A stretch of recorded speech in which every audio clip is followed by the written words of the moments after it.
Normally, लेकिन इसमें हम बहुत ज्यादा डीप ब्रीथिंग करके करते हैं तो बहुत फ्रेशनेस फील होती है और माइंड भी मतलब काफी ऐसा फील होता है जैसे खुल रहा है, एकदम अच्छी फीलिंग आती है करके।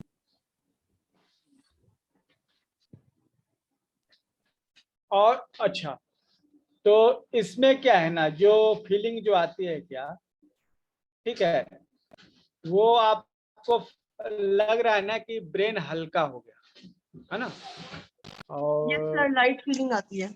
यस, और ये लग रहा है कि गुब्बारा जैसे कि हम लोग जो फूंक के फैलाते हैं ना, उस तरह से लगता है कि किसी ने ब्रेन को फूंक दिया और वो हल्का हो गया, है ना, यस गुब्बारे सर, के लाइट। जैसा फैल जाता है। ठीक है, ये है। और कोई एक्सपीरियंस शेयर करना चाहेगा?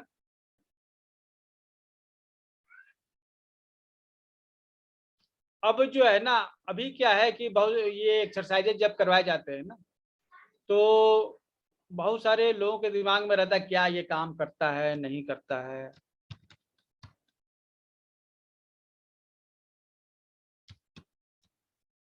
सर और से करके मतलब ऐसे ब्लिसफुल फीलिंग भी आती है, मतलब जैसे पहले से और बेटर, मतलब मन अपने आप खुश रहता है और मतलब अच्छे एक्सपीरियंस फील होते हैं। जैसे आप ज्यादा एक्सप्रेस नहीं कर सकते इस फीलिंग्स को, लेकिन वो हमें खुद को पता होता है कि हमें क्या चेंजेस फील हो रहे हैं। तो आई थिंक यस, सबको करना चाहिए, तो सबको खुद अपने अपने एक्सपीरियंस से बताएंगे, मतलब खुद फील करेंगे लोग कि उन्हें कैसा फील हो रहा है। एक्चुअली ये बताने वाली चीज है ही नहीं, है ना। हाँ ये सर, आप ये इस चीज खुद को ही फील अपने कर रहे आप हैं कि आप जो है ना एक ब्लिसफुल मूवमेंट में है जिसको एक्सप्रेस करना पॉसिबल नहीं है। Yes sir, yes sir. ठीक है, और जो कहेंगे वो पता चलेगा, इसको वर्ड्स में हम नहीं बता सकते हैं। हाँ यस सर। ठीक है,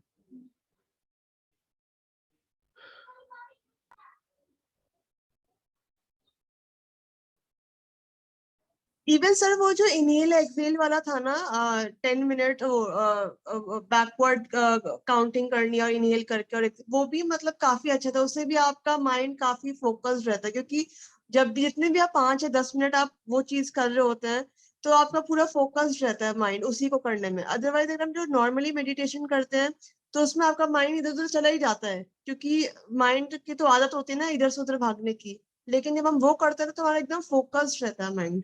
तो वो भी मुझे काफी अच्छा लगा, वो भी मैंने 3-4 बार दिन में कर रही हूँ मैं, वो भी मुझे अच्छा लगा। एक्चुअली ऐसा है कि हम लोग जब ध्यान करते हैं ना, तो उसमें क्या होता है, दुनिया में जो चीजें चल चल रही हैं, ठीक है, उससे दिमाग को हटाना होता है। दुनिया में कुछ चीजें जो चल रही हैं उससे दिमाग को हटाना, तो मतलब डिटैचमेंट करना होता है। तो first process of meditation is to detach yourself from the external feelings. अब क्या है कि आप डिटैच कर रहे हैं ना, तो उसके लिए आपके पास एक ऑब्जेक्ट होना चाहिए कि, ठीक है, कि हम एक बिंदु पर फोकस करें। आप जो है ना कुछ भी कीजिएगा तो ध्यान आपका बाहर चला ही जाएगा। ठीक है, तो पहले एक लक्ष्य बना लेते हैं, उस पर फोकस करते हैं। इससे क्या होता है कि बाहर की जो चीजें हैं उससे ध्यान हट जाता है और सिर्फ एक चीज पे ध्यान आ जाता है। फिर इस एक चीज को भी धीरे धीरे गायब कर देते हैं। इस एक चीज जिस पे आप फोकस कर रहे हैं, जो भी चीज पे, तो उसको भी धीरे धीरे गायब कर देते हैं। वो फिर आप एक अलग स्टेज में चले जाते हैं जहाँ पे आप खुद को तो फील करते हैं और बाकी चीजों को भी एक अलग वे में फील करते हैं। Yes sir. Ultimate ultimate stage वो है जब आप अपनी फीलिंग भी गायब करते हैं। जब ठीक आप है, एकदम ब्लैंक हो जाते हो और आपको पता है आसपास क्या हो रहा है, बट फिर भी आपको कुछ फील नहीं होता, मतलब होता है ना कि बॉडी एकदम लाइट और एकदम पीस वाले माइंड, मतलब एकदम पीसफुल माइंड हो जाता है, रिलैक्स्ड लाइट, ऐसे फीलिंग आती है। यस, ये चीज भी मतलब एक्सपीरियंस करने वालों को ही समझ आती है, आप इससे भी एक्सप्रेस नहीं कर सकते।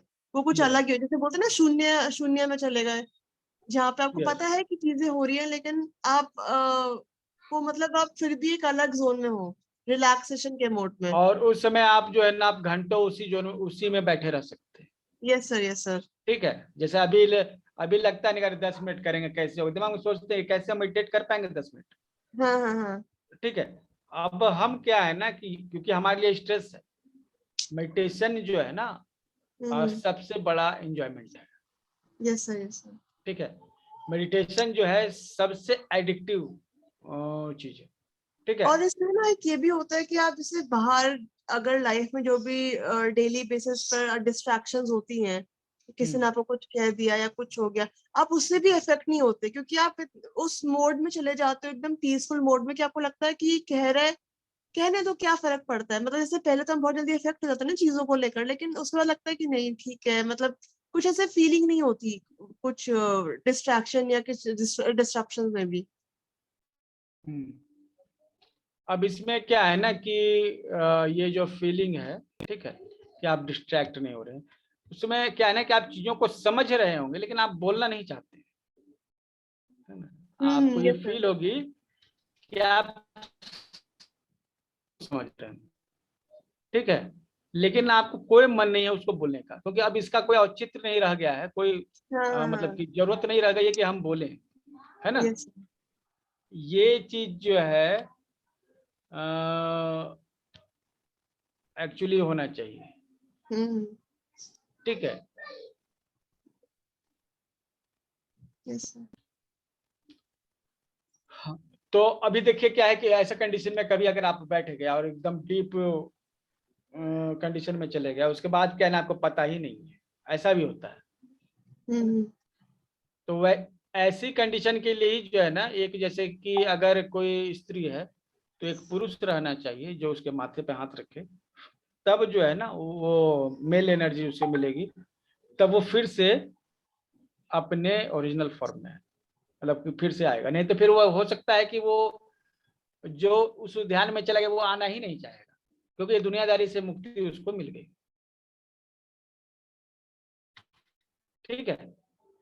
तो यहाँ पर एक व्यक्ति होना चाहिए और वो अपोजिट सेक्स का होना चाहिए, वो टच करेगा वो माथे को, तब फिर से हम वापस कॉन्शियसनेस में आएंगे। और अगर कोई पुरुष अगर कर रहा है इस तरह से, तो एक महिला होनी चाहिए जो उसको टच करे, ठीक है। और महिला जो है इस चीज का ख्याल रखना चाहिए कि जितना कम उम्र का हो उतना ही अच्छा है, क्योंकि उसकी एनर्जी जो यीन एनर्जी जो है ना उतना ही ज्यादा होगी, ठीक है। तो जब इन एनर्जी ज्यादा होगी तो वो क्या है ना, उसकी पावर उतनी ही ज्यादा होगी, ठीक है। इसीलिए जो है जो पहले जो है ऋषि मुनि होते थे ना, वो अपने साथ जो है एक कन्या को लेकर रखते थे। उस कन्या का काम यही था कि जब कोई जो है 2 दिन 3 दिन 4 ज्यादा समय तक जो है ध्यान में चला गया और उसे लाना आप जरूरी होगी, ठीक है। तो वैसी स्थिति में उस जगह जाकर उस वो बच्ची क्या करती है ना, उसको वापस लेके आती है, ठीक है। उसका यही काम था, इसीलिए कुंवारी कन्याओं को रखा जाता था, क्योंकि वो जो है उनमें ज्यादा एनर्जी होती थी, और विवाहित कन्याओं की अपेक्षा, क्योंकि वो अपना एनर्जी जो लूज कर चुके थे। इसलिए एक साधु का जो टोली होता है तो उसमें एक महिला का होना बहुत ही, एक बच्ची का होना बहुत ही जरूरी है, ठीक है। ताकि ध्यान में अगर कोई गंभीर कॉन्शियसनेस में चला गया है, तो सुपर कॉन्शियसनेस में, तो उसे वापस लाया जा सके। देखिए हमारे एक्चुअली ये क्या है ना कि ये अभी आप देख रहे हैं जैसे ये एक न्यूरॉन है, ठीक है। तो एक न्यूरॉन में ये इस तरह का न्यूरॉन है, और इसमें ये जो जुड़ा हुआ है, ये जो आपका जो है ना जुड़ा हुआ है, अलग अलग जुड़े हुए हैं, ठीक है। ये जो है सिनेप्सिस कहलाता है, ठीक।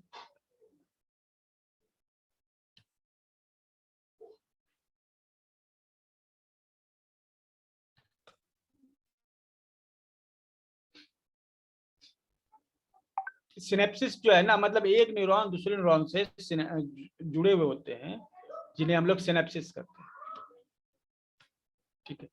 ये न्यूरॉन है, ठीक है। ये जो हिस्सा जो है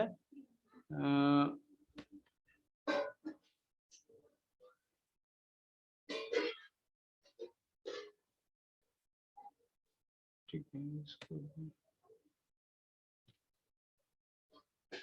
अब देखिए ये जो है मतलब कि न्यूरॉन है, ठीक है, दिमाग में हमारे जो इंफॉर्मेशन इन्हीं न्यूरॉन में सेव रहते हैं।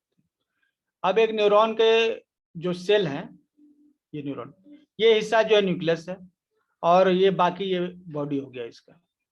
अब एक न्यूरॉन जो है उसमें एक्सॉन है, ये एक्सॉन जो है ना, ये लाइन, ये ठीक है, और ये एक्सॉन जो है लास्ट होता है टर्मिनल में, बहुत सारे टर्मिनल में टूटा हुआ है। ठीक है, अब देख रहे हैं चीज को, तो ये सब डेंड्राइट्स कहलाते हैं, ये साइड साइड में जो है वो डेंड्राइट्स कहलाते हैं, और जो हिस्सा वो आगे सबसे जाके जुड़ता है वो एक्सॉन कहलाता है।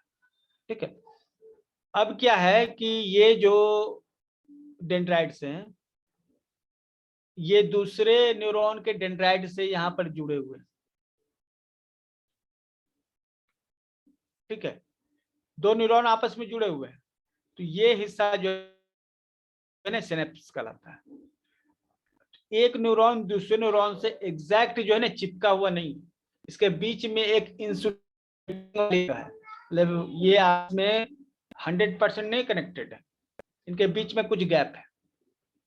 ठीक है, और ये गैप जो है ना, इसके कारण से एक न्यूरॉन से दूसरे न्यूरॉन में कोई इंफॉर्मेशन आसानी से नहीं पहुंचती। समझे चीज को, एक न्यूरॉन से दूसरे न्यूरॉन में इंफॉर्मेशन आसानी से नहीं पहुंचती। ठीक है, अब जो है ये क्या कहलाता है, रेजिस्टेंस। न्यूरॉन से दूसरे न्यूरॉन के बीच में जो इंफॉर्मेशन जो जाता है वो रेजिस्टेंस के कारण जो है उतना फ्री फ्लो नहीं जाता है। लेकिन हम अगर एक ऐसी व्यवस्था करें कि इनके बीच का ये रेजिस्टेंस घट जाए, इनके बीच में ये जो रेजिस्टेंस है घट जाए, तो बहुत आसानी से एक न्यूरॉन से दूसरे न्यूरॉन में इंफॉर्मेशन ट्रेवल कर सकता है। ओके, तो बायोलॉजिकली हम ये मान के चलें कि ये जो हमारे बीच में, जैसे कि आप दौड़ रहे हैं और बीच बीच में आपके रास्ते में जो है ना गड्ढे बने हुए, इस गड्ढे को आपको पार करना होता है, फिर आप आगे जाते हैं, तो छोटे छोटे गड्ढे बने हुए, तो ये तो आपके मतलब कि इंफॉर्मेशन की स्पीड को रोक देता है। अब जो है लाखों न्यूरॉन से छट कर जो है एक रास्ता बना होता है, एक न्यूरॉन है, फिर दूसरा न्यूरॉन है, फिर तीसरा न्यूरॉन है, तो एक इंफॉर्मेशन इसी तरह से एक न्यूरॉन से दूसरे न्यूरॉन में ट्रेवल करती रहती है और एक खास जगह पर जाती है, वहां जमा होती है। अगर ये रेजिस्टेंस ज्यादा है, मतलब कि बीच में गड्ढे ज्यादा हैं, तो जाहिर से बात है कि समय लगेगा कि एक न्यूरॉन से दूसरे न्यूरॉन तक और टोटल इंफॉर्मेशन को पहुंचने तक।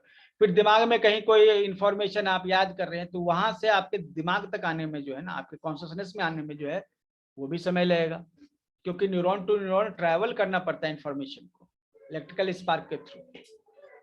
ठीक है, तो अगर ये गड्ढे भर दिए जाएं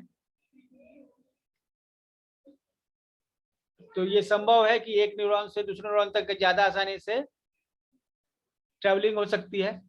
चलिए आप जो है इसके बारे में जो है अभी आप जो क्या समझे कि हमें क्या करना है, हमें एक न्यूरॉन से दूसरे न्यूरॉन की जो बीच की जगह है उसको कंडक्टिव बनानी है।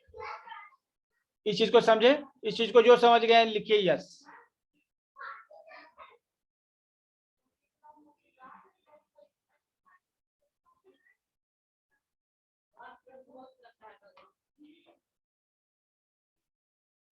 मेरी आवाज आ रही है? आ रही है सर।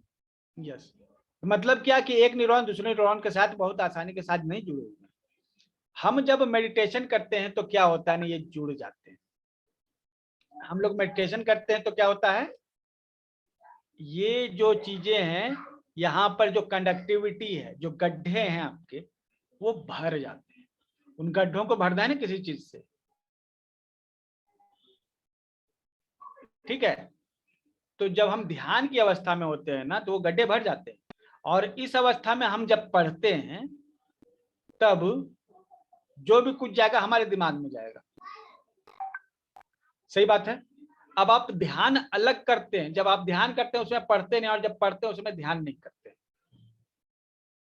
हमारे साथ क्या है त्रासदी, हम लोग समझ रहे चीज को कि हम ध्यान के लिए अलग समय निकालते हैं और पढ़ने के लिए अलग समय निकालते हैं, जबकि होना ये चाहिए कि ध्यान की अवस्था में ही पढ़ें। तब क्या है कि बहुत आसानी से ब्रेन में वो चीजें चली जाएंगी, उनको गड्ढे नहीं मिलेंगे। ठीक है, ये बात आप लोग समझ गए। हमारा मकसद क्या होना चाहिए? ध्यान करते समय पढ़ना, पढ़ते समय ध्यान करना। हम अलग अलग कर रहे हैं, इसीलिए हम अपने ब्रेन को सुपर ब्रेन नहीं बना पा रहे हैं। क्लियर? हमें अब जो भी हम करेंगे उसमें ध्यान के तत्व का समावेश होगा। और ध्यान का मतलब क्या होता है? किसी एक चीज पर जो है आपका पूरा फोकस हो। आप किसी एक चीज के बारे में सोच रहे हैं, लिख रहे हैं, काम कर रहे हैं, उसको भी ध्यान करते हैं, और वही ध्यान होना चाहिए। ठीक है, जब किसी एक चीज के बारे में आप सोच रहे हैं, सब कुछ कर रहे हैं, तो हम जितने भी ये जो न्यूरल नेटवर्क, हम जितने भी एक्सरसाइजेज जो तैयार किए हैं ना, उसमें ये न्यूरल नेटवर्क बना हुआ रहता है और आप उसी समय पढ़ते हैं। जैसे कि हमने वर्ड वाला बताया था कि आपको रिपीट करना है सुनकर, तो आप क्या कर रहे हैं कि आप एक्चुअली कर क्या रहे हैं, आप पढ़ रहे हैं। हम इंफॉर्मेशन आपको दे रहे हैं, आप उसे पढ़ रहे हैं, और साथ में आपका ध्यान भी लगा हुआ है, फोकस, हाइपर फोकस में आप कंडीशन में। आप इस कंडीशन को हाइपर फोकस कंडीशन कर सकते हैं। जब आप लिख रहे हैं हमसे सुनी गई बातों को, आप ऑलरेडी ध्यान में भी हैं और ऑलरेडी पढ़ भी रहे हैं। ठीक है, जब आप एनके राइटिंग लिख रहे हैं तो एकदम एग्जैक्टली आप जो है ना, आपका हाइपर फोकस है लिखी गई बातों पर, फिर बुक पर और कॉपी पर। ठीक है, हम क्या कर रहे हैं, हम ध्यान और स्टडी को अलग अलग करके लोगों पे बोझ नहीं बना रहे। हमें ध्यान और पढ़ाई साथ में करनी है। हमें ऐसी चीजें करनी पड़ी, हमें पढ़ाई की ऐसी चीजें मतलब कि अडॉप्ट करनी पड़ेंगी जिससे हमारा ध्यान, हमारा फोकस टारगेट को, जब हमारे पास कुछ टारगेट रहेगा ना तो ध्यान बन जाएगा। पहला तो आपका लक्ष्य, सबसे पहले जरूरी चीज जो होती है वो है एक टारगेट का होना। ठीक है, दूसरा चीज क्या होता है, एक प्रोसेस का होना। ठीक है, तीसरा चीज है कठिनता का होना। अभी हमारे दिमाग में देखिए बातें आ गई, पहले हमारे दिमाग में बहुत पता नहीं कहां से आ गई, क्योंकि हमने कनेक्ट किया है ना, ये बहुत पहले हमने सोचा था, कई साल पहले सोचा था इस चीज को, जब हम इन सब एक्सरसाइजेस की स्टार्टिंग कर रहे थे। अभी हम हाई लेवल पे आ गए तो छोटी वाली बातें हम लगभग भूल गए थे, ये आ गई याद हमें। ठीक है, तो ये कनेक्शन बने होने से होता है। तो हमें क्या तीन चीज क्या बताएं, कोई रिपीट कीजिए।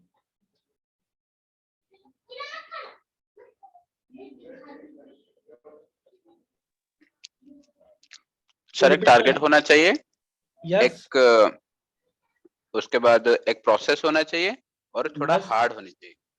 और वो हार्ड होनी चाहिए, क्योंकि इजी जो प्रोसेस होगा वो आप इजी कर लीजिएगा, फिर आपका ध्यान भटकेगा। ठीक है, तो जीवन में किसी भी चीज को अगर आप इस तरह से करते हैं तो वो आप ध्यान में भी हैं और काम भी कर रहे हैं। मतलब ध्यान अलग से नहीं करना है, आप जो काम कर रहे हैं जो भी, उसी में ध्यान है। ठीक है, टारगेट रखिए, जीवन में एक टारगेट रखिए, प्रोसेस रखिए, प्रोसेस में डिफिकल्टी रखिए। ठीक है, और डिफिकल्टी का तरीका ही है कि आपका टारगेट ऊंचा होना चाहिए। छोटे टारगेट जो है जीवन, अगर आपको लगता है कि आपका जीवन बहुत इंपॉर्टेंट है तो आपका जीवन में सबसे इंपॉर्टेंट है ना आपका लक्ष्य। ठीक है, आप क्यों हैं, आप इस धरती पर आए क्यों? चलिए, कौन इसका जवाब देगा? शिवाराम जी, आप सबसे पहले बताएं, आप धरती पर क्यों आए हैं? आप आपका कुछ स्पेशल रोल है आपको लग रहा है, या फिर भगवान ऊपर से भेज दिया है, या फिर धरती पर बायोलॉजिकली आप पैदा हो गए मैं एक्सीडेंटली? ढूंढ रहा हूँ सर, वो मेरा पर्पस ढूंढ रहा हूँ, मुझे एक्चुअली अभी तक पता नहीं चला, पर मैं ढूंढने में लगा हुआ हूँ, पता नहीं क्या है। Yes, purpose of life, why are you here. आप अब किसी के घर में आप जाके बैठे हुए सपोज, ठीक है, वो भगा सकता है ना आपको अपने घर से। सर मैं बताऊं? यस यस, हाँ बोलिए। सर हमारा पर्पस है लाइफ का सेल्फ रियलाइजेशन, कि हमें अपने आप को पहचानना है, अपने और उसके बाद पहचान कर सुप्रीम से कनेक्ट करना है। और सुप्रीम मतलब जो गीता के अनुसार तो कृष्ण को मतलब सुप्रीम बताया गया है, तो हमें अपने आप को रियलाइज करके उनसे कनेक्ट करना है। कनेक्ट हो जाइएगा, उसके बाद क्या कीजिएगा? कनेक्ट होके फिर हमें मतलब लोगों का उद्धार करना है, और मतलब लोगों को भी उनका मतलब रियलाइज करवाना है कि तुम क्यों आए हो और तुम्हारा क्या पर्पस है। अच्छे कर्म करने हैं, और लेकिन रिजल्ट से नहीं जुड़ना है, बस कर्म करते रहना है। और लोग मतलब पूरे जितने भी लोगों का हम उद्धार कर सकते हैं, हमारा वो पर्पस है। सुनिए, ये जो आपने गीता का ज्ञान दिया ना, एक्चुअली हमारे पास एक ऐसे मतलब कुछ एक डिबेट हुआ, तो एक कृष्ण भक्त था, दो और कृष्ण, मतलब वो इस्कॉन में ही कृष्ण भक्त के साथ ही थे, वो आपस में डिस्कस कर रहे थे। कर्मयोगी जो है मतलब कर्म के हिसाब से ये चीजें उसने बताया, और बहुत अच्छा एक्सपीरियंस है। इतना सारी कॉम्प्लिकेशन था उसके विचारों में, मतलब इतना डीप लेवल पे उसने जाके इन चीजों को समझा था। ठीक है, तो बाकी लोग इंप्रेस हुए उसके नॉलेज से। एक दूसरा था, वो उतना पढ़ा लिखा नहीं था। ठीक है, तो उसने कहा कि अब उससे भी पूछा गया कि तुम्हारा क्या, तुम भी तो कृष्ण सेवा कर रहे हो? उसने कहा कि देखिए, हम तो उतना नहीं जानते, हम तो ज्ञान के मामले में बहुत पिछड़े हैं। हम तो सिर्फ इतना जानते हैं कि कृष्ण है, उसी के कारण सब कुछ हो रहा है। तो कृष्ण को याद रखें। कृष्ण को याद रखने का मतलब क्या है? खा रहे हैं तो कृष्ण को याद रखें कि कृष्ण भी है साथ में, उनको भी खिलाना है। खाना बना रहे हैं तो ध्यान रखें, ठीक है, कुछ गलत चीज ना करें क्योंकि कृष्ण देख रहे हैं। ठीक है, कुछ गलत कर रहे हैं तो ध्यान रहे कि हाँ कृष्ण देख रहे हैं साथ ही में। कुछ खा रहे हैं तो उनको भी खिला रहे हैं, कुछ कपड़े पहन रहे हैं, ठीक है, तो पूछ ले रहे कि हाँ भाई कृष्ण का पहन। तो उसने जो है उसके सरल परिभाषा दी, कुछ भी करो तो ये ध्यान रखो कृष्ण वहां है। ठीक है, यस, जब क्योंकि कृष्ण है अल्टीमेट आपके तो पास, तो वही आप गड़बड़ काम कुछ तो कीजिएगा नहीं, है। Yes sir. है ना। अब कृष्ण है सारथी आपके साथ 24 घंटे, तो आपको तो गाइड करेंगे ही। ठीक है, बिल्कुल बिल्कुल। तो हम क्यों करें, हम अपने खुद पे अहंकार क्यों पालें कि ये हम करते हैं? ठीक है, कृष्ण है बगल में तो हम क्यों करें? सही बात सर, हम तो कृष्ण को करने मीडियम है। दीजिए, है ना। तो अब ये क्या है ना कि कृष्ण 24 घंटे जब आपके साथ है ना, आपका ध्यान किस पर रहेगा बताइए? कृष्ण। कृष्ण पे रहेगा। Yes sir. ठीक है, आप जो काम कीजिएगा आप ध्यान किससे कीजिएगा, क्योंकि कृष्ण आपको देख रहे हैं। दैट इज ध्यान। अब यहाँ पे 3 उद्देश्य आपके पूरे होते हैं। ठीक है, ये हमने क्या कहा, आप जो भी काम कर रहे हैं ना उस समय ध्यान में रहिए। ध्यान अलग, काम अलग नहीं करना है। ठीक है, और यहाँ पर 24 घंटे जो है आप जो भी काम कर रहे हैं कृष्ण मौजूद है। आपका ध्यान किसी एक बिंदु पर फोकस। ठीक है, तो वही चीज यहाँ भी कही जा रही है। यहाँ कहा जा रहा है ना कि आप जो भी काम कर रहे हैं ना ध्यान के साथ करेंगे, है ना। तो उसमें क्या है, एक लक्ष्य होना चाहिए, दूसरा उसका एक प्रोसेस होना चाहिए, तीसरा वो कठिन होना चाहिए। मतलब कृष्ण है, वो देख रहे हैं, तो ये आपका अल्टीमेट लक्ष्य हो गया। तो अब देख रहे हैं तो भैया उनके हिसाब से काम करेंगे। ठीक यस है, सर। अब वो क्या अब उनके हिसाब से काम करना है तो क्या है, तो कोई प्रोसेस होना चाहिए। अब आप मालिक कृष्ण रहेंगे तो आप ऐसे वैसे खाना बना दीजिएगा, अब तो अच्छे से बनाइएगा ना, जो कीजिएगा बेस्ट तरीके से कीजिएगा, कोई देख रहे हैं। क्योंकि अगर गलती हुआ तो यहाँ तो खैर सजा मिलेगी, ऊपर भी सजा मिलेगी। ठीक है, ये डिफिकल्ट टास्क हो गया, ये प्रोसेस आपका हो गया। ठीक है, और ये कठिन भी है। तो ध्यान की तीनों चीजें जो है यहाँ पे फॉलो हो जाती है। तो हम लोग हर जगह इस चीज को करेंगे। ठीक है, हम लोग जो है ना इस चीज को लाइफ में हर जगह फॉलो करेंगे। मेमोरी, अब मेमोरी ट्रेनिंग क्या है? मेमोरी ट्रेनिंग एक्चुअली क्या है ना, आप हैं कौन? जैसे हमने आपसे सवाल पूछा कि आपका पर्पस क्या है ना, लेकिन उसके पहले भी एक सवाल है कि आप हैं कौन, मैं कौन? और ये कैसे पता चलेगा आप हैं कौन? सर कुछ भी नहीं है। दरअसल आप जो याद रखे हुए वही है आप। आपका नाम सृष्टि है ना, आपकी मेमोरी में है ये सृष्टि, तभी ना सपोज आपको चोट लगता है दिमाग में और आप भूल जाते हैं कि आप कौन, शरीर तो आपका वही रह गया, लेकिन आप अपनी पहचान खो देते हैं, है ना। तो यस सर। आपकी पहचान किससे है? आपकी मेमोरी से। क्लियर?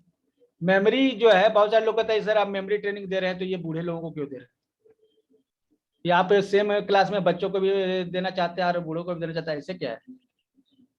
तो बोले ये भाई आपकी जो है, आप हैं कौन, आपका अस्तित्व ही आपकी मेमोरी है। अगर आप अपने अस्तित्व को बूस्ट करना चाहते तो आपको अपनी मेमोरी को बूस्ट करना पड़ेगा।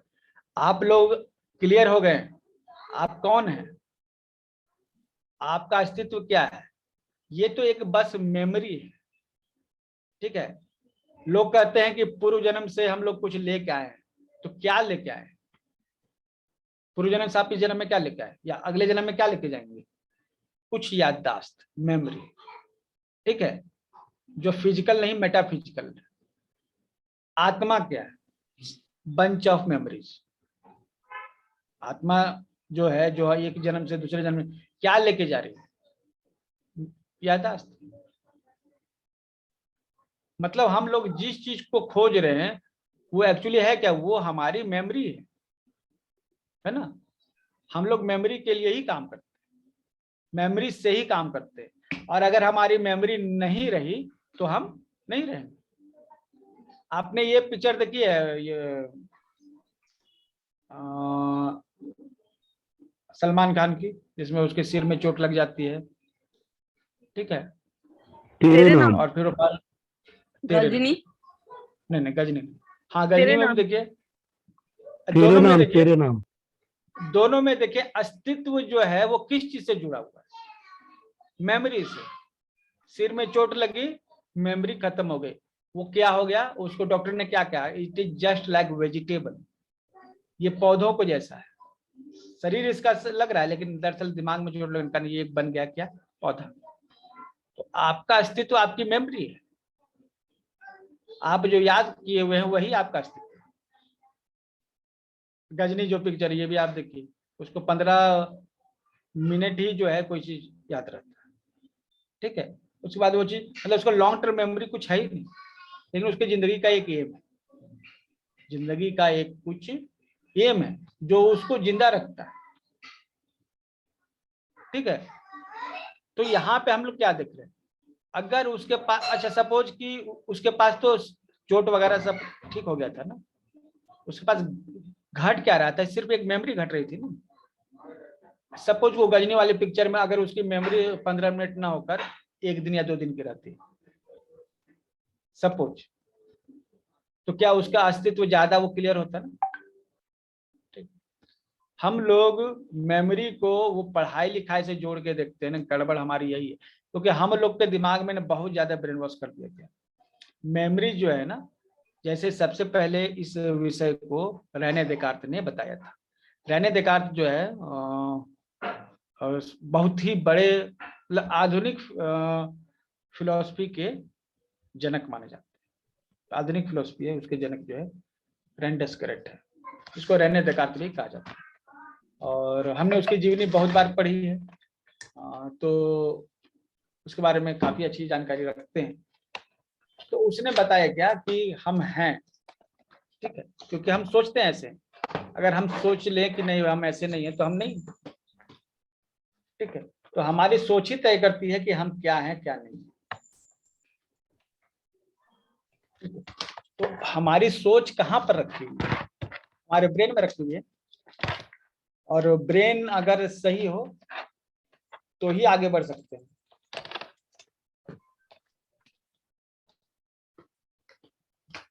ठीक, तो ब्रेन ट्रेनिंग किसके लिए जरूरी है आप बताइए? आप सबके लिए। सबके लिए, क्योंकि ये मेमोरी ही जो है जो हमारा अस्तित्व है। ठीक है, सपोज आप एक जो है ना, आप एक काम कीजिए कि छोटा सा काम ये कर सकते हैं कि आप भूल जाइए कि आपकी शादी हुई। ठीक है, सपोज उसके बाद के परिस्थितियों का आप अंदाजा लगा सकते हैं। एक दिन के लिए भूल के देखिए थोड़ा। अनर्थ हो जाएगा सर। ठीक, तो अनर्थ जो है हो जाएगा। मतलब समझ रहे कि सर ऐसा देखा गया है कि जो लोग अपनी मेमोरी भूल जाते हैं वो इतने ज्यादा विचलित रहने लग जाते हैं कि मतलब उन्हें लगता है कि हम मतलब क्योंकि उनका अस्तित्व भी चला गया। अब बड़े से बड़े अंबानी अगर अपनी मेमोरी भूल जाए तो उसकी कोई वो ही नहीं रहेगा, क्योंकि उसे पता ही नहीं क्या चल रहा है क्या नहीं चल रहा। इसलिए मेमोरी बहुत इंपॉर्टेंट है लाइफ में, उसके बिना कुछ है ही नहीं। तो हम लोग यहाँ अपने अस्तित्व को जो है ना बेहतर बनाने के प्रयास कर रहे हैं। मेमोरी मतलब हम जो हैं, ठीक है। और इस मेमोरी को समझने के लिए बहुत सारी चीजें हैं। तो एक्चुअली आज जो है प्रैक्टिस कम और डिस्कशन ज्यादा हुआ ना, क्योंकि कई बार लग सकता है कि क्या इन छोटी छोटी चीजों से हम सुपर ब्रेन या इस तरह की चीजें कर सकते हैं। ठीक है, तो हमारे ये बताने का एक्चुअली मकसद था ना कि आप पहले सिद्धांतों को समझिए कि कितनी डीप फिलॉसफी हर चीज के साथ जुड़ी हुई है। ठीक है, जब आप ये डीप फिलॉसफी समझ जाएंगे उसके बाद आपको ये आसान लगेगा, मतलब कि ये लगेगा कि हाँ भाई नहीं, ये कुछ छोटी चीज नहीं है ना, ये है तो बहुत बड़ी चीज, लेकिन इसको बहुत आसान तरीके से रिप्रेजेंट किया गया है। अब एक जैसे देखिए एक हाँ, हमारा जो लास्ट वाला एक्सरसाइज था न्यूरोकोनेटिक राइटिंग का। ठीक है, तो न्यूरोकोनेटिक राइटिंग जो है, जब आप इसमें किसने पूरे चैप्टर्स कंप्लीट किए थे? अंजलि ने किया था, ये तो हमने उसी दिन देख लिया। और किसी ने किया था वो प्रैक्टिस? सर मुझे तो अच्छे से समझ ही नहीं आई है। समझ में नहीं आई तो पूछना चाहिए ना। ठीक है, दरअसल जो है ना, अच्छा ये चीज और किसी ने की, एक सृष्टि ने किया, अंजलि ने किया, ये हमें मिल गया था, और शिवाराम ने भी किया था। आपका कोई शॉर्ट नाम भी है क्या शिवाराम? सर मैं कर नहीं पाया सर ये तो। अच्छा अच्छा, ठीक है। Sir I did for 3 words एक साथ देख के करना है वो, वहां तक आई डिड। मतलब 3 पेज आपने किया? या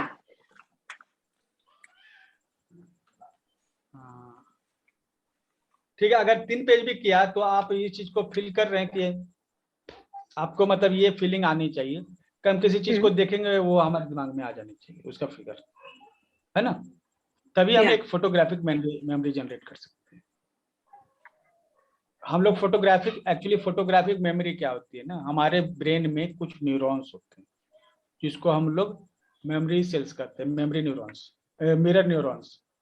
ठीक है, मिरर न्यूरॉन्स का काम होता है कि जब भी आप कोई चीज जो है आप देखते हैं ना, उसकी एक कॉपी बना देना झट से, और जितने ज्यादा मिरर न्यूरॉन एक्टिव होंगे उतना ही ज्यादा आप किसी चीज को कॉपी कर सकते हैं।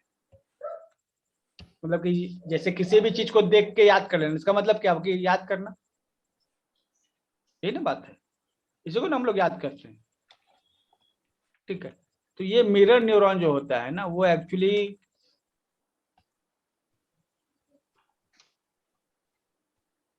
एक दूसरे व्यक्ति को देखकर उसके जो भी वो कर रहा है, ठीक है, जो भी देख रहा है, जो भी चीज उसने देखा उसको कॉपी कर लेना दिमाग में।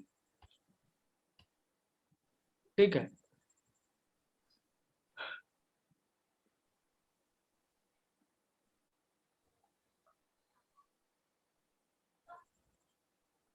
तो ये मिरर न्यूरॉन जो हैं, ये दरअसल इनका यही काम है, एक दूसरे व्यक्ति को देखना और उसकी चीजों को कॉपी कर लेना। ठीक है। और सच्चाई ये है कि ये मिरर न्यूरॉन अगर नहीं रहेंगे ना तो हम किसी चीज को सीख नहीं पाएंगे। हमारी सीखने की पूरी प्रक्रिया जो है इस मिरर न्यूरॉन पे डिपेंड करती है। ठीक है।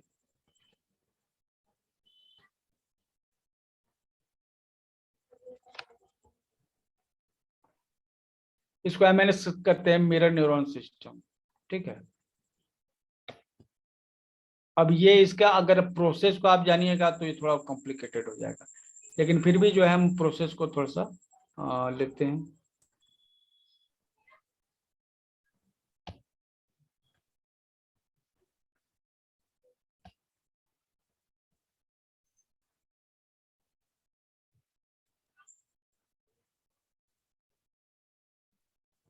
लंबा चौड़ा हो जाएगा फिर। ठीक है।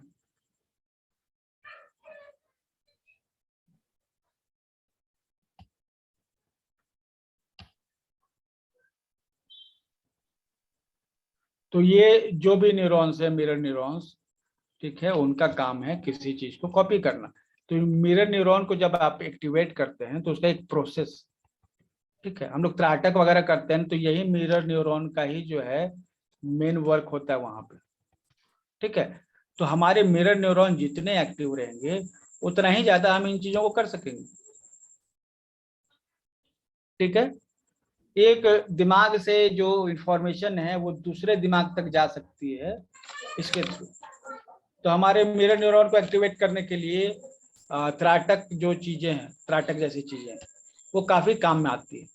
तो हमने जब ये चीजें जब स्टार्ट में तैयार की थी उसमें हमने एक व्यू रखा था कि हम कोई भी जो है ना टेक्निकल चीज का यूज नहीं करेंगे, जैसे हम सॉफ्टवेयर वगैरह का यूज नहीं करेंगे, और सॉफ्टवेयर जो काम करते हैं उसको हम सिंपली जो है एक्सरसाइजेज में कन्वर्ट करेंगे।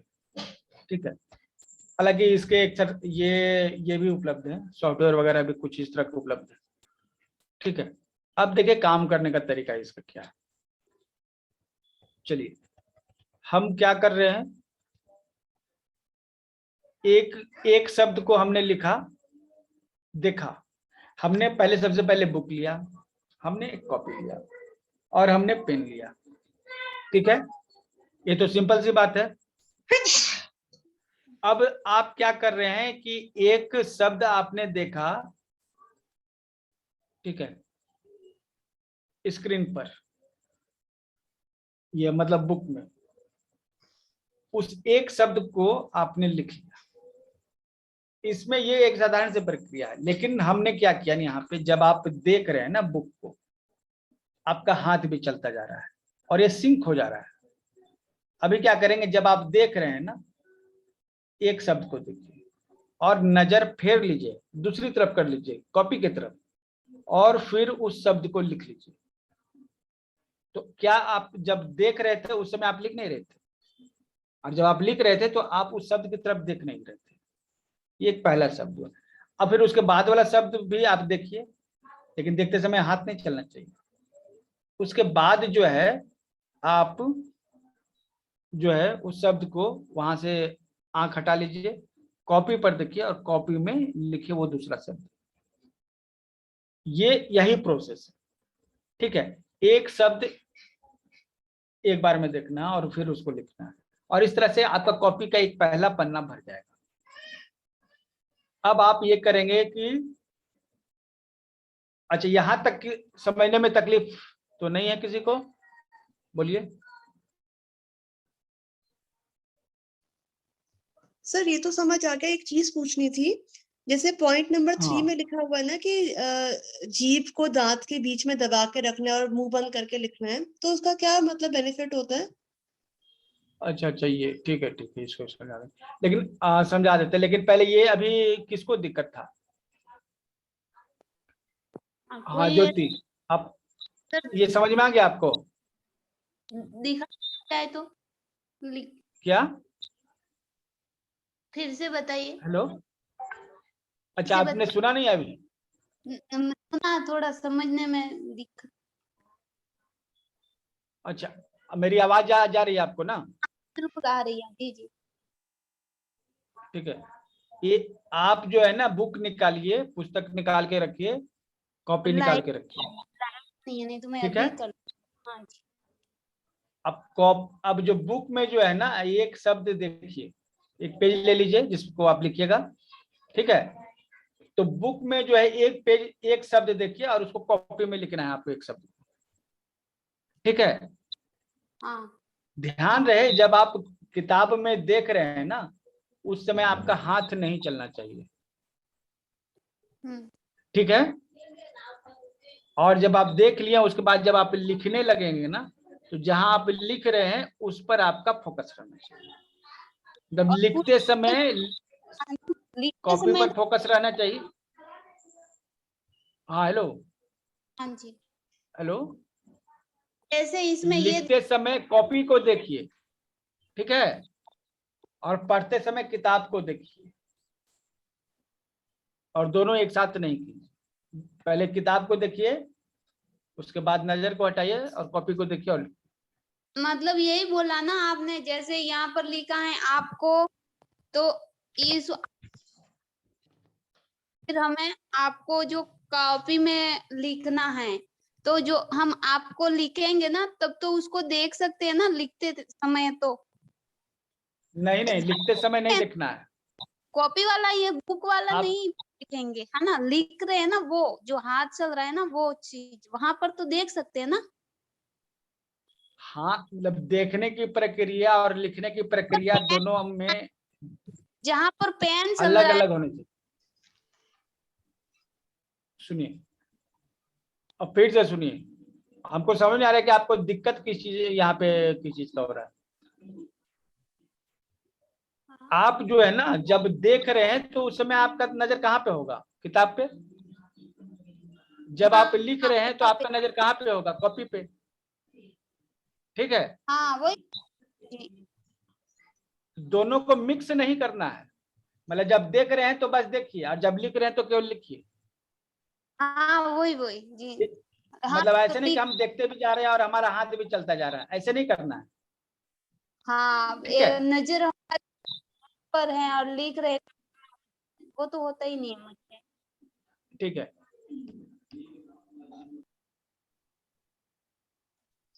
जी जी धन्यवाद। तो ये आप समझ गए, ठीक है। और ये जी प्रक्रिया जो है, आपको एक पूरा पेज लिखना है जिसमें आप एक शब्द को देख रहे हैं, एक शब्द को लिख रहे हैं, एक शब्द को देख रहे हैं, एक शब्द को लिख रहे हैं, ठीक है। और देख रहे हैं, जब देख रहे हैं ना उस समय हाथ नहीं चलना चाहिए, और जब हाथ चल रहा है उस समय देखना नहीं है उस चीज को। नजर आपको बार बार जो इधर उधर करनी पड़ेगी, ठीक है। एक शब्द एक बार में देखना है और उसको एक पूरा एक पेज पे लिखना है। एक पेज जो है ना आपको पूरा उस तरह से लिखना है, ठीक है। जब आप दूसरा पेज आप पे लीजिएगा तो उसमें आपको ये आपको जो है दो शब्द के साथ शुरू करना है। जब आप दूसरा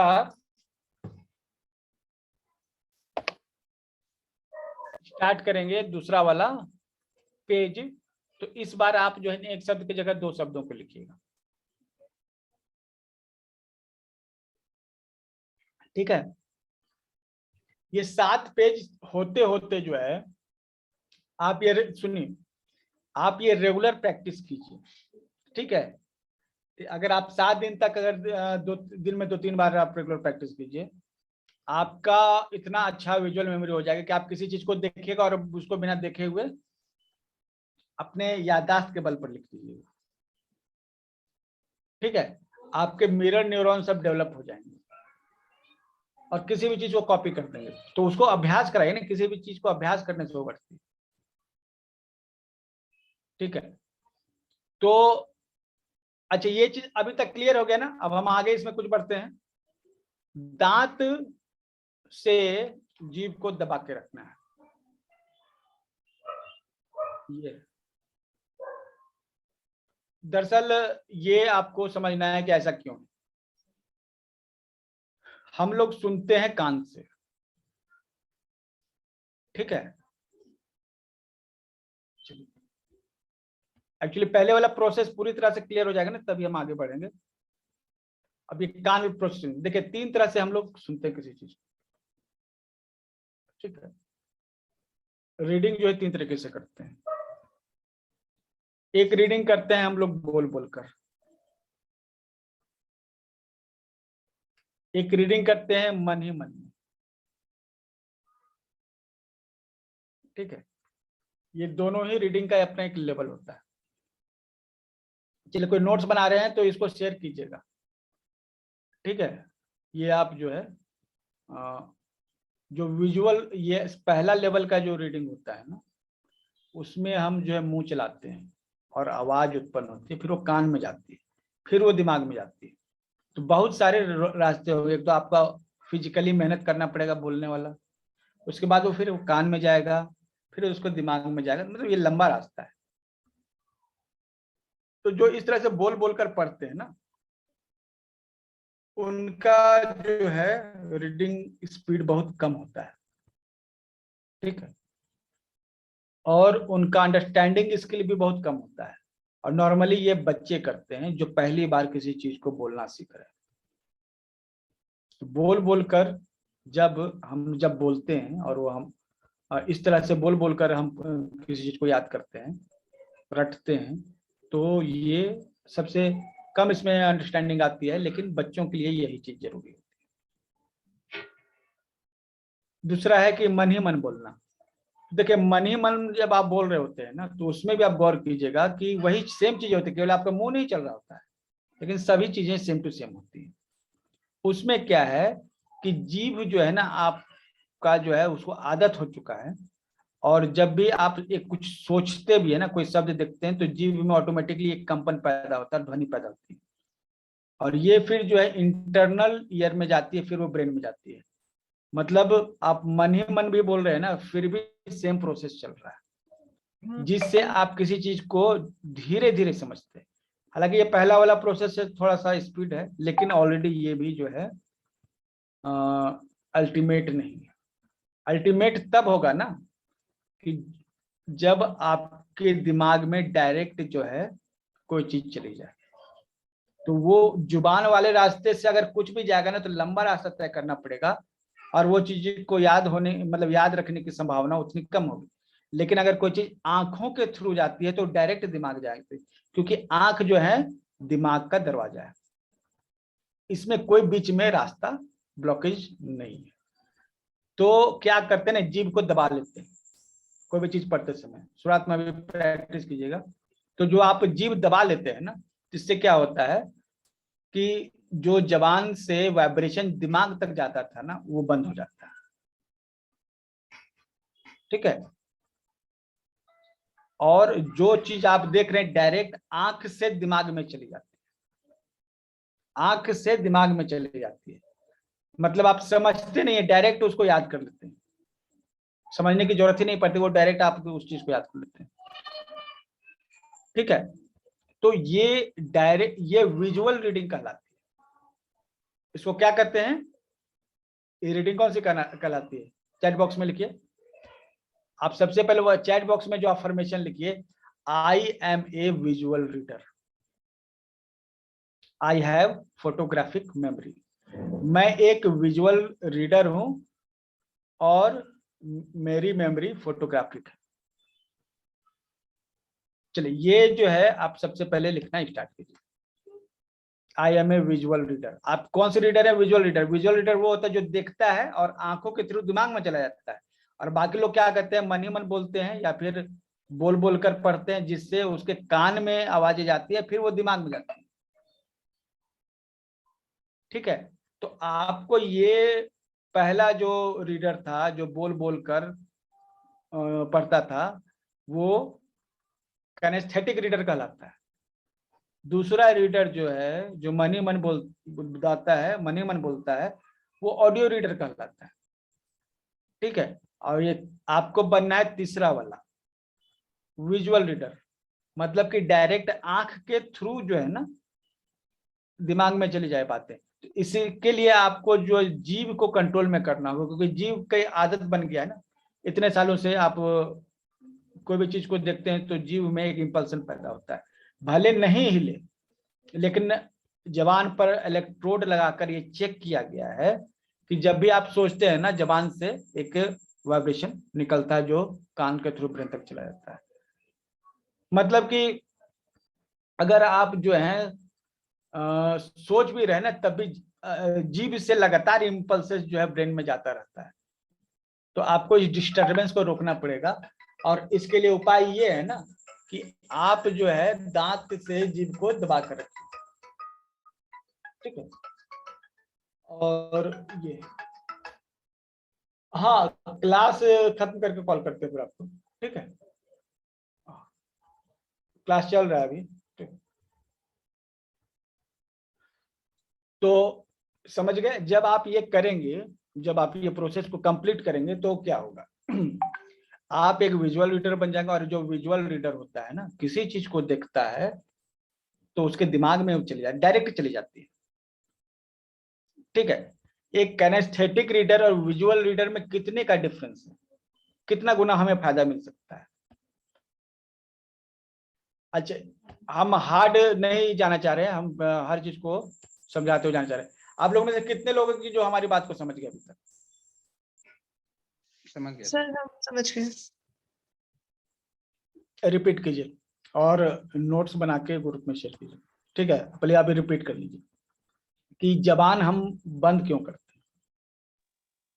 सर। जबान दांत हम दबाते क्यों पड़ते हैं?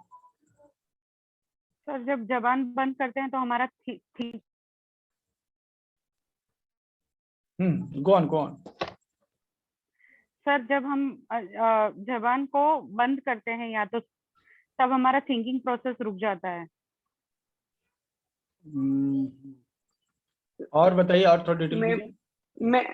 मैं भी एक्चुअली जुबान खुला रखने से ना जीभ चलता है, तो जो हमारे माइंड को जो जाना चाहिए सीधा, वो क्या आता है, जुबान बोलता है, फिर वो कान सुनता है, फिर वो पहुंचता है, तो वो लंबा रास्ता तय करता है। अगर सीधा ही दिमाग पे पहुंचाना है तो सीधा आंखों से देखे सीधा लेना है। अच्छा, अब जो इससे क्या होगा, हमारी रीडिंग की स्पीड तेज हो जाएगी, यही बात है ना। ये हमारा अगर कोई चीज हम देख रहे डायरेक्ट दिमाग तक चल रहा जा रहा है तो सभी मतलब कि ये सबसे शॉर्टकट और जितने भी लंबे रूट थे सब खत्म हो गए, है ना। अब ये चीज, अब सवाल ये है कि इससे हमें कितना फायदा होगा, हमारी स्पीड कितनी बढ़ सकती है, ठीक है। तो अभी आप देखिए, इसको आप समझिए इस चीज को।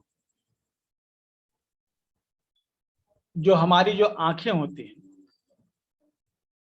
डायरेक्ट रिस्पांस दे सकती है। हमारी आंखें से जो इंफॉर्मेशन ब्रेन तक जाता है, हमारे मेमोरी का मोर देन 80% हिस्सा हमारी विजुअल मेमोरी का होता है। मतलब जो चीज हम लोग देख सकते हैं ना, ठीक है, उस चीज को याद रखने की संभावना जो है बहुत ज्यादा होती है। जो बात, कैलकुलेशन को देखिए, जो बात हम ऑडियो मेमोरी से याद रखते हैं, मतलब कि हमारी जो चीजें जो है हम लोग सुन के याद रखते हैं, ठीक है, देखी गई यादें उससे 20 गुना ज्यादा मजबूत होती है, ठीक है। तो आवाज को भूलने की संभावना 20 गुना ज्यादा है चेहरे के भूलने से। कोई व्यक्ति मिलता होगा आपको बहुत दिन बाद, तो आप उसका चेहरा जरूर याद रखते होंगे, भले उसका नाम भूल जाए। ये होता है आपके साथ, कभी आपने इस चीज को फील किया है कि नहीं? यस सर, बहुत। यस सर, नाम नहीं याद रहता, फेस याद रहता है। क्योंकि नाम जो है कान से जाता है। कहां से जाता है? कान से दिमाग में जाता है।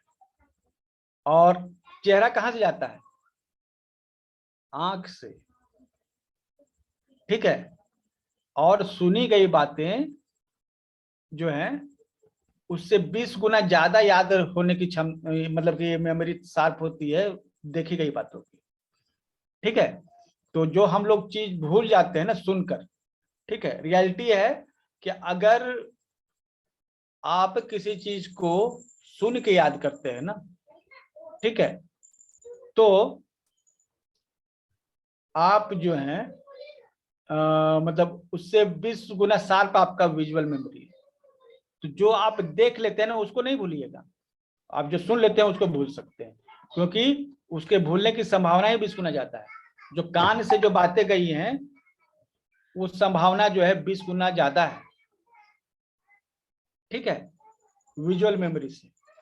मतलब कि अगर हम कोई चीज देख रहे हैं और पढ़ रहे हैं तो वो 20 गुना ज्यादा याद रहेगा, बशर्ते कि हम किसी चीज को सुन रहे हैं। तो सुनी गई बातें जो हैं लोग भूल जाते हैं, क्योंकि उसके भूलने की जो है पूरी संभावना होती है, 20 गुना ज्यादा संभावना होती है विजुअल मेमोरी से, ठीक है। इसीलिए चेहरा याद रहता है, ठीक है, लेकिन आवाज हम लोग भूल जाते हैं, नाम हम लोग भूल जाते हैं, ठीक है। ये कॉन्सेप्ट क्लियर हो गया? लिखिए, जल्दी से लिखिए यस, ताकि फिर हम आगे बढ़े, ठीक है। Yes sir. यस सर एक और चीज पूछनी थी हाँ, कि जैसे जब हम एग्जाम में बैठे हुए एग्जाम लिख रहे हैं तब भी हम जीभ दबा सकते हैं अपनी? पहले आपको पूरी प्रैक्टिस कर लेनी होगी। हाँ मतलब प्रैक्टिस के बाद ही। हाँ, आपको सुने, पहले आपको पहले विजुअल रीडर बनना पड़ेगा, ठीक है। अब विजुअल रीडर का बनने का मतलब क्या होता है कि आप केवल देखिए और आपके दिमाग में याद होनी चाहिए। इससे क्या नहीं, सपोज कि अब देखिए, अब इससे कितना चेंज आ सकता है। सपोज कि आप जो है ना 1 मिनट में 10 लाइन पढ़ते हैं, ये आपकी स्पीड है, एक एवरेज लाइन जो है, ठीक है, वो 10 लाइन आप पढ़ते हैं। अब आप उसको मल्टीप्लाई कर सकते हैं मोर देन 10 टाइम्स। आप एक बार में जो है उससे 10 गुना ज्यादा 100 लाइन्स जो है एक बार देख के पढ़ सकते हैं, क्योंकि जब आप आंख से पढ़िएगा ना तो डायरेक्ट वो प्रोसेस होकर दिमाग तक चला जाएगा, ठीक है, डायरेक्ट प्रोसेस होकर दिमाग तक चला जाएगा। तो बेसिकली जब हम जैसे चीजें याद करते लर्न कर रहे होते तब भी हम मतलब जीभ दबा के अपना याद करते रहें ताकि और तेजी से हम याद कर सके चीजों को। हाँ, इसकी आप पूरी प्रैक्टिस कीजिएगा ना, ठीक है, तो इससे फायदा ये होगा कि आप केवल देखिएगा और दिमाग में वो चला जाएगा। आपको लगेगा कि भाई हमको याद है कि नहीं है, लेकिन जब आप किसी को पूछने के लिए कहिएगा ना तो आप हूबहू वो सब चीज जो है दिमाग से आपके निकल जाएगा, आएगी। सर इसका कोई टाइम तो नहीं है ना, ये मतलब इतनी देर तक ही जीभ दबा सकते हैं, मतलब कितनी देर तक भी कर सकते हैं ना, जितनी कैपेसिटी। ये तो रीडिंग का अभ्यास है ना, तो जब आप पढ़ रहे हो उसी समय आपको करना है। हाँ ठीक है ठीक है। ये रीडिंग का अभ्यास है, आप जो भी विषय पढ़ रहे हो उस समय तक करना है। तो हमने ये चीज सीखा कि हम जब न्यूरोकाइनेटिक राइटिंग करते हैं, ठीक है, तो हम उसमें क्या है कि ये फोटोग्राफिक मेमोरी जो है आपकी डेवलप करेगा और आपको एक विजुअल रीडर बनाएगा। दूसरा, ये जबान हम लोग इसलिए दबाते हैं क्योंकि 3 लेवल पे हम लोग रीडिंग करते हैं। पहला लेवल है बोल बोल कर पढ़ना, ठीक है, इससे जो है दिमाग तक इंफॉर्मेशन जाता है, वो बहुत लेट से जाता है। दूसरा है कि नॉर्मली जो हम लोग अभी करते हैं वो है मन ही मन पढ़ना, उसमें भी आवाज उत्पन्न होती है और ब्रेन तक जाती है, ठीक है, ये भी एक नंबर आता है। तीसरा है विजुअल रीडिंग, कि आप देखिए और आंख से बातें वो दिमाग तक जाएंगी। अगर आंख से बातें दिमाग तक जाएंगी तो डायरेक्ट वो सबसे तेज गति से प्रोसेस होगी, ठीक है। अब प्रोसेसिंग, अब ये जो है मतलब हमने समझ लिया कि याद रखने की क्षमता, विजुअल चीजें हैं कि याद रखने की क्षमता जो है 20 गुना ज्यादा होती है। मतलब देखी गई चीजें हम लोग 20 गुना ज्यादा याद रखते हैं, और मतलब उसका अगर कंपेयर करते हैं अगर सुनी गई बातों के तो। अब जो है इसके आगे की चीज, अगर हमने किसी चीज को देख लिया वो हमारे दिमाग में चल गया, ठीक है, तो प्रोसेसिंग कितना तेजी से होगा, वो चीजें दिमाग कितनी तेजी से प्रोसेस करेगा। तो आइडियली जो इसका जवाब है ये है कि दिमाग जब आंखों से कोई चीज जाती है ना तो दिमाग उसको प्रायोरिटी लेवल में रखता है सुनी गई बातों की अपेक्षा। आप जो है गाड़ी चला रहे हैं, पीछे से किसने आवाज दिया कि साइड हो, धक्का लग जाएगा, आपका दिमाग तक आवाज आता है, उसके बाद आप रिएक्शन देते हैं, उसको समझते हैं, उसके बाद रिएक्शन देते हैं, ठीक है, अगर पीछे से किसी ने आवाज दिया है तो। और एक्चुअली होता है कि जब आप इस तरह से आवाज सुनते हैं तब तक कुछ ना कुछ गड़बड़ हो ही जाता है, क्योंकि आपने सुना उसके बाद रिएक्शन दिया। और वही जब अगर आप बाइक चला रहे होते हैं और सामने से कोई गाड़ी आ गई, आपके नजदीक आ गई, आपका हाथ तो पैर से खुद ब खुद जो है टर्न हो जाता है और उससे बच जाता है। ये एक्सपीरियंस आप लोगों के सबके पास होना चाहिए। क्लियर है, ये बात को समझ गए? ठीक है। जीभ कहीं से दबा सकते हैं, दाएं बाएं कहीं भी रख लीजिए और साइड में रखिए, वही अच्छा है। ठीक है, साइड में दांतों के बीच। तो सामने से जब कोई चीज आती है तो आप कितने देर में रिस्पॉन्स करते हैं? माइक्रो सेकेंड्स में।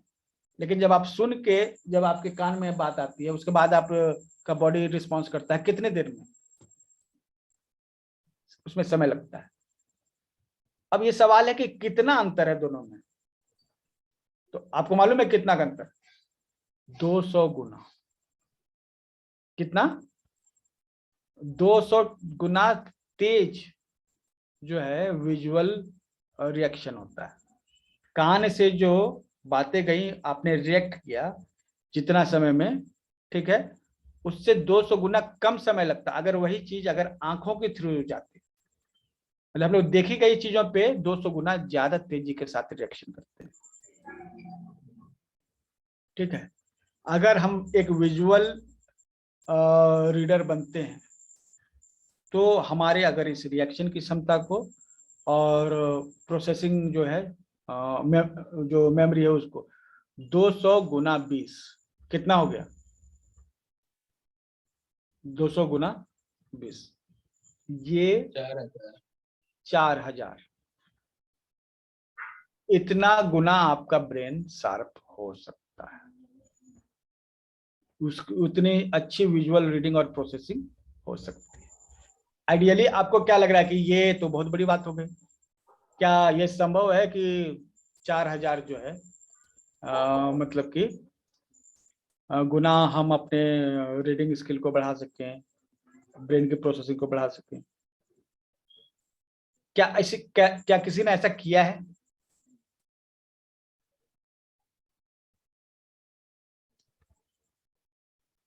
रियलिटी है कई सारे लोगों ने ये करके दिखाया है। ठीक है, कई सारे लोग ने ये करके दिखाया है विजुअल मेमोरी के द्वारा। ठीक है, जो 1 मिनट में नॉर्मली 300 से 400 शब्द आप लोग पढ़ते होंगे, अगर रेगुलर रीडर हैं तो 500 प्लस हो सकता है। ठीक है, ये 1 मिनट में आप कितने शब्द पढ़ सकते हैं और प्रोसेस कर सकते हैं, ये आपकी क्षमता है।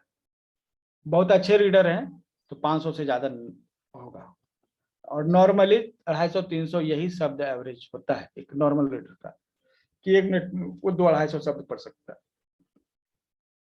ठीक है, लेकिन ऐसे लोग हुए हैं जो इन्होंने प्रैक्टिस की है और 50,000 शब्द 1 मिनट में पढ़ के दिखाया है।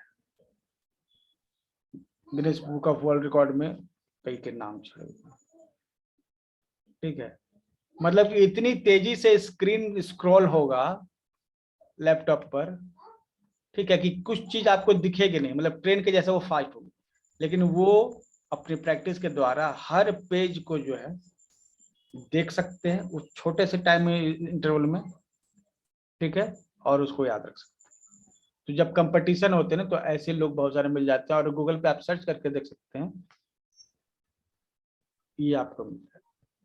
ठीक है, लेकिन आइडियली हम लोग 5 से 10 गुना तो अपने इस प्रोसेसिंग पावर को बढ़ा ही सकते हैं। ठीक है, ये हमारे लिए एक सिंपल सा एक्सरसाइज कौन सा है?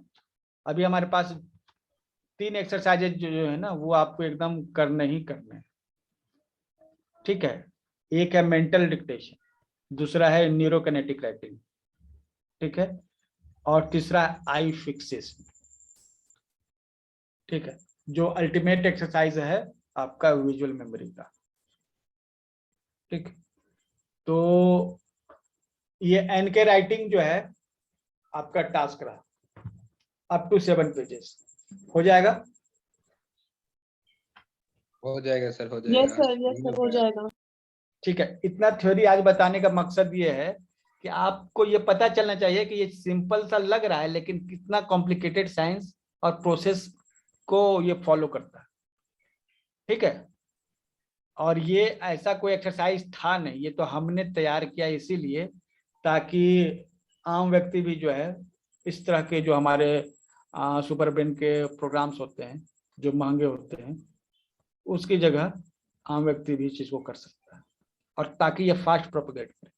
तो ये आप पूरा ताकत लगाइए एनके राइटिंग पे और 7 पेजेस लिखिए, और आप दिन में लिखिए, रात में लिखिए, जिसको ज्यादा चाहिए, हाँ भाई हमको मेमोरी चाहिए, शार्प मेमोरी चाहिए, आप जो है 7 से आगे भी जा सकते हैं, 8 वर्ड पर मिनट, 10 वर्ड पर मिनट। और कई सारे ऐसे लोग हैं जो विजुअल मेमोरी जिनके पास तेज है, वो एक पेज देखते हैं और हूबहू उसको जो है कॉपी में उतार देते हैं बिना देखे हुए दोबारा। ठीक है।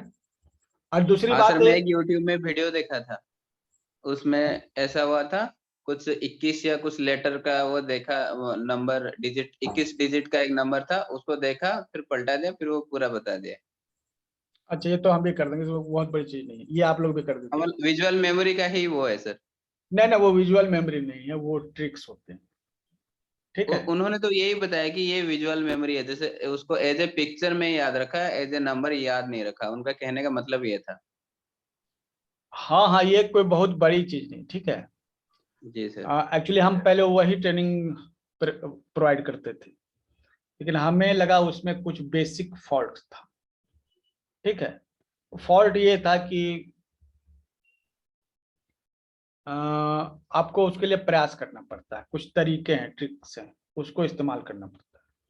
ठीक है। हमको एब्सोल्यूट ट्रिक्स मतलब कि एब्सोल्यूट एक्सरसाइज चाहिए था, जैसे आप ये जो कर रहे हैं ना, ये एनके राइटिंग।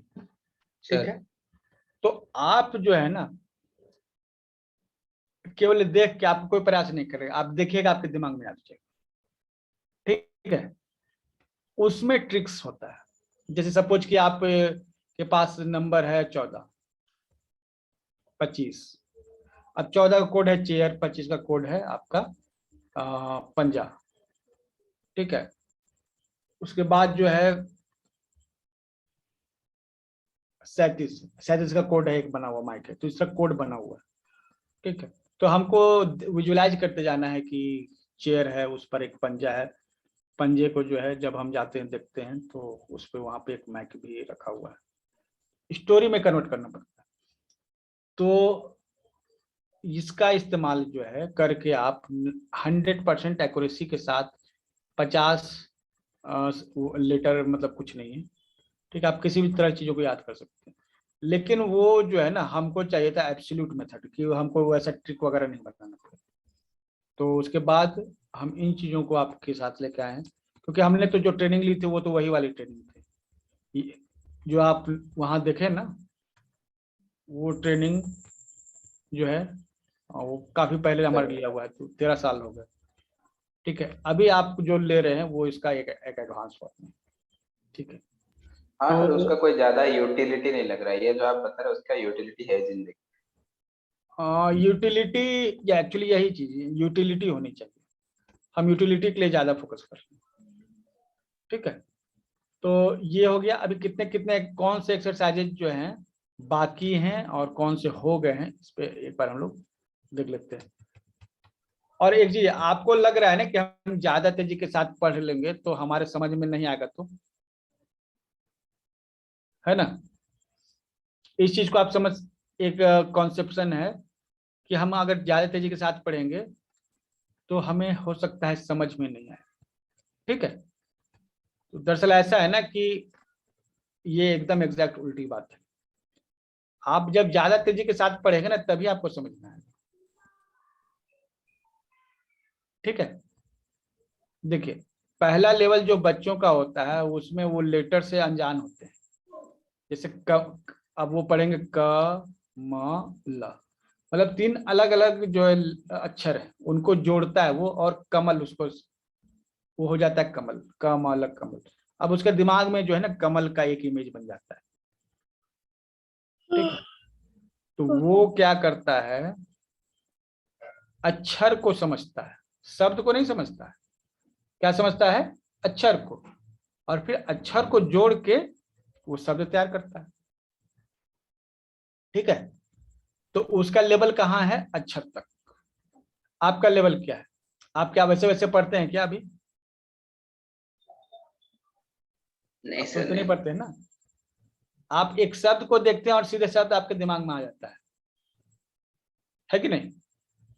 आपकी अंडरस्टैंडिंग अब बेटर हो गई जी है। सर। ठीक है, अब आप अक्षर से आ गए हैं शब्द पर। नॉर्मली यहाँ पर जितने भी लोग हैं सब यहीं पे हैं। अच्छा, इससे आगे क्या हो सकता है बताइए? इसके आगे का भी कोई लेवल होता होगा क्या? एक चीज बताइए कि आपका जो अंडरस्टैंडिंग तो पहले से बेटर हो गया ना। अक्षर अक्षर पढ़ते थे धीरे धीरे, लेकिन आप एक बार पूरा शब्द ही पढ़ लेते हो, तो आपका जो है ज्यादा अच्छा हो गया ना समझने की क्षमता। लेकिन शब्द से अर्थ नहीं आता है। जैसे हमने कह दिया राम, या फिर हमने कह दिया कमल, अब ये बात हो रही है, तो कमल से क्या अर्थ है? कमल मतलब क्या? कमल आदमी का नाम हो सकता है, फूल का नाम हो सकता है, कुछ भी हो सकता है ना। अर्थ आएगा सेंटेंस से। कमल यहाँ खड़ा था, पूरा जब सेंटेंस आता है उसके बाद आपको उसकी समझ या अंडरस्टैंडिंग आती है, उसकी मीनिंग आती है। अदरवाइज केवल आप शब्द पढ़ेंगे तो वो जो क्या करेगा ना, मिसगाइड करेगा आपको, जो है गलत सूचना देगा। तो हमें क्या है, समझने के लिए वाक्यों को पढ़ना पड़ता है। अभी आपका जो लेवल है ना, शब्द लेवल पर है। मतलब कि आप जो है ना बच्चे थे तो अक्षर अक्षर जोड़कर पढ़ते थे, अभी आप शब्द जोड़कर पढ़ते हैं। लेकिन अल्टीमेट क्या होना चाहिए? अल्टीमेट होना चाहिए कि हम शब्द सेंटेंस को देखें और सेंटेंस समझ जाएं। आपको उस लेवल पे जाना है, सेंटेंस रीडर बनना है। क्या बनना है? Sentence reader. अभी आप Sentence लेटर reader। रीडर थे, वर्ड रीडर बन गए। अब आपको इंप्रूवमेंट की जरूरत है कि नहीं? यहाँ पे आपको बना है है सर। Sentence reader. ठीक है, आप एक बार में एक सेंटेंस को देखें और उसको समझें। That is the okay. तो उसका अभ्यास आपको यहाँ करवाया जाएगा। और सेंटेंस रीडर जब आप बन जाइएगा, अब सेंटेंस रीडर बनने का ही मतलब है कि एक बार में जो है ना पूरा सेंटेंस को देखें। एक बार में पूरा सेंटेंस को देखिएगा तो समझ जाइएगा तुरंत, और एक एक शब्द को देखिएगा तब मीनिंग आने में जो है 7 गुना 8 गुना ज्यादा समय लगेगा। ठीक है, तो जितना जल्दी से आप सेंटेंस देखिएगा, जितने देर में कोई एक शब्द पढ़ रहा है उतने देर में आपने पूरा सेंटेंस पढ़ लिया। तो अब बताइए कि उसकी अंडरस्टैंडिंग ज्यादा होगी कि आपकी होगी? क्योंकि मीनिंग सेंटेंस से आता है, और हम लोग गलती से सोच लेते हैं कि शब्दों से मीनिंग आता है। शब्द से कोई मीनिंग नहीं आता है। क्लियर है? ये कॉन्सेप्ट को किसको क्लियर हो गया कि मीनिंग सेंटेंस से आता है और हम सेंटेंस रीडर हैं। अगर हम सेंटेंस रीडर हैं तो हमारी स्पीड तो सबसे ज्यादा है, हम किसी चीज को ज्यादा समझ सकते हैं। सपोज कि एक सेंटेंस में कितने वर्ड होते हैं? 10 हो सकते हैं। एवरेज मान के चलिए 8-7 होते हैं, या 10 ही मान के चलिए। तो एक एक वर्ड को कोई पढ़ रहा है, ठीक है। ये एक्चुअली आंख का जो मूवमेंट होता है ना, उसको समझने की बात होती है। जैसे कि एक शब्द, 2 शब्द, 3 शब्द, आंख जो है ना हर शब्द पे रुक रहा है। इस तरह से अलग अलग वर्ड हैं उस पर रुक रहा है। जैसे यही टास्क है, टास्क।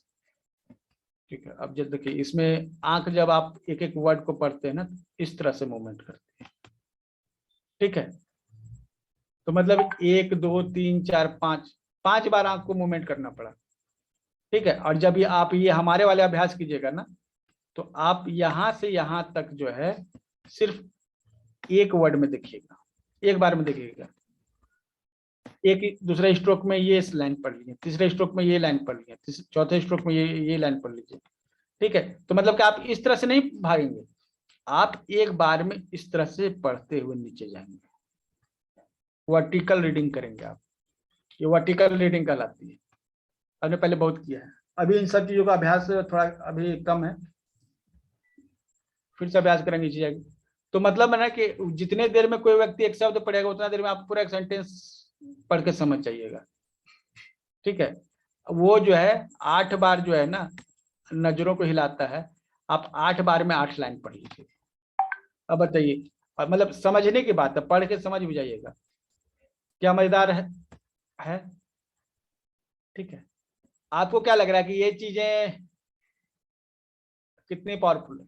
बिना प्रैक्टिस के नहीं होगा। ठीक है, और प्रैक्टिस बहुत आसान है, आपको केवल हैंड राइटिंग बनानी है ना।